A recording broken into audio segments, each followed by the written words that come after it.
Howdy, good morning, or whenever you watch this. A few people have asked me last year what my routine is, my daily routine is, and it's kind of complicated, but I'm going to, next couple of videos are going to be about my routine when it comes to holistic nutrition and health and what I'm doing to keep myself in shape. I've been teaching holistic nutrition, holistic wellness on so many levels for almost 20 years now. Different levels I've talked about that, but I don't really talk about myself, my own routine very much. So the thing about it is once we get to know our bodies, once we get into a rhythm and a pattern and we're getting in shape of what we're putting in our mouths, what we're doing exercise externally, then it becomes this process of experimentation. We teach, and I have a base that I always never really stray from. There's a base that we need to establish our bodies.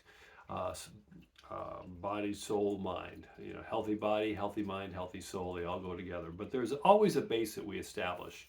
You know, whether that's and in my what I do is plenty of water. Not eating crap sugars, processed foods. I don't eat fast food. Anyway, I'll talk a little bit more about that in a bit here. But we establish that base, and then from there we start to experiment. What works for me, maybe when I was 45. Still works now, but it's changed because my body's changed. I'm adapted, things like that. So it's a constant experiment. We're always moving forward, like anything in life.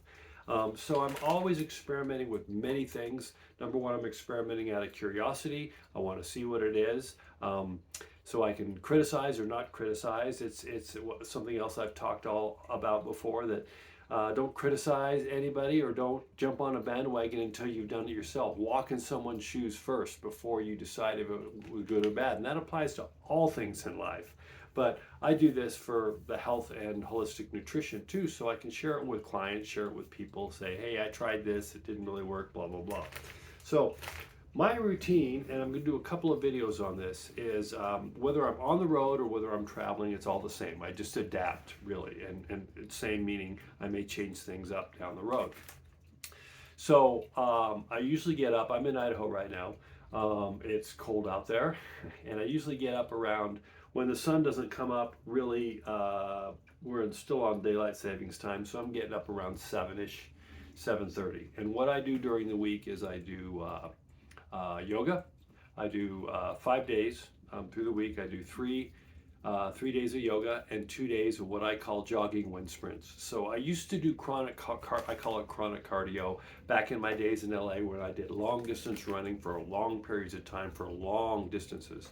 And I was always injured. I just never felt good. And I decided for me that wasn't going to work. So I started, and also bringing the time in a little bit. So when I go out and run, which is about twice a week, wherever I am in the country, I do what's called wind sprints jogging. So it's like like high intensity training. So I never run for more than 2 or 3 miles. And if I'm on the road, wherever I'm staying that night, I chart out the next day if there's a running trail or a river I can run by. I love running on trails, things like that. And so I'll usually look for a 2 to 3 mile thing. And in that 2 to 3 miles, I get out and I jog. I jog easily, and then I'll do a wind sprint, about 80% out as hard as I can do it, 80 to 90% sprint as fast as I can for about 20 seconds. And it doesn't have to be, I just know how long this being. And then I stop and I'm breathing kind of heavily and I'm jogging a little longer. And then, when I not breathe as heavy, I do another wind sprint. So I'm doing that for about the 2 to 3 miles that I'm in. The very last quarter of a mile I do an all-out wind sprint as far as I can go. Try to get into a pace and then kind of jog it out and wind down. So that's what I do when I run. I love it. I really do. I've been blessed to have been in good shape most of my life, to done various things from rugby to been in martial arts my whole life. Was a big skier. I've done a lot of things physically through my life, and I haven't really been injured that badly. So I'm blessed when it comes to that.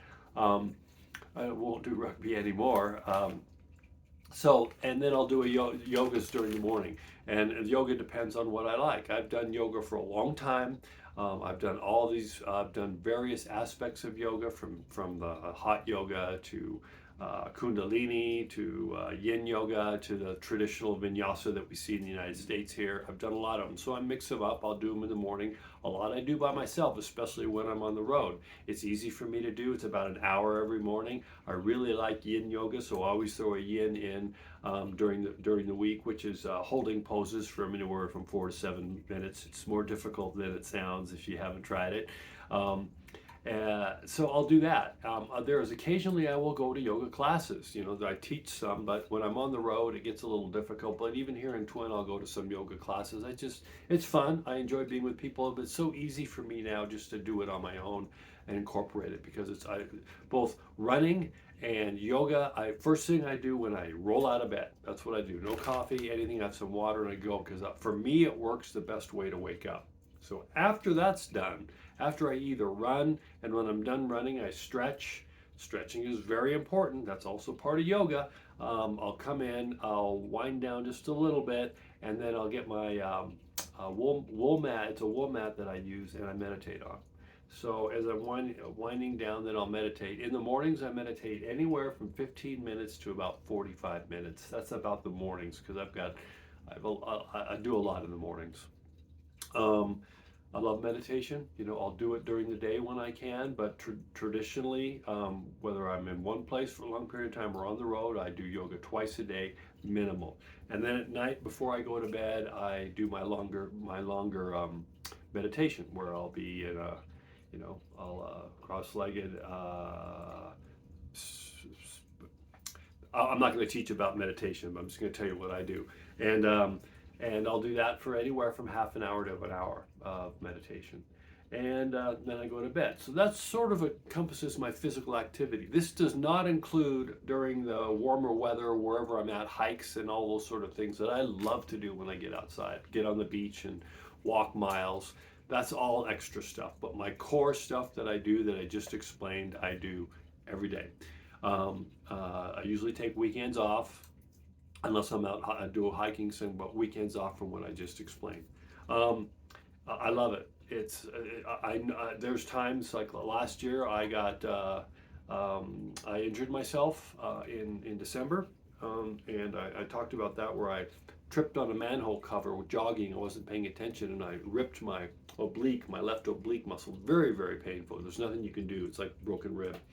But I was out for about a month, so I haven't been about 5 years or so since I didn't do any exercise for over a couple of weeks. And I really noticed that in everything from my brain fog to the way I thought to the way I slept at night. So for me, it's really important to keep that exercise going because I can feel it. It just encompasses everything else that I do.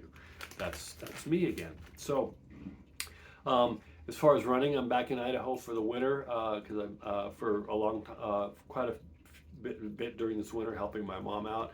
About 17 degrees in the morning is about my limit. I've ran in 17 degrees. Any more than that, it's a little difficult. I'm one of those weirdos that loves the heat, so when I'm in the south, which I prefer, I've got up and jogged by the Mississippi River in Missouri and Mississippi before 7 in the morning. It was like almost 90 degrees with 100% humidity. I love that sort of stuff though. And when I'm in Houston, I run this thing called Memorial Park, and boy, I can be up at 7 in the morning. It'll be like 80, 85 degrees with 80, 90% humidity, but I love that. It's good sweat. Okay, so that's sort of my exercise routine. Something I incorporate every single day. Next video, I'm going to talk about what I do to put in my body along the time. But right now, since it's in the morning and I just finished my meditation, yoga, and a couple other things I do. I've got coffee brewing. This, if you don't know what it is, it's ginger. I go like this. Just take a bite out of it. If you haven't had raw ginger, it's a little hot and spicy, but I'm all about going to the direct source if you can, you know, even with supplements, and I'll talk about that in a little bit. Ginger, I get it, I peel it, I carry it with me on the road. Just take a bite of that in the morning. It does so many things. Look it up. You know what it does. I'm not teaching about ginger today, but I may down the road if you want. And that's what I do for now. More coming. Talk to you later. Bye.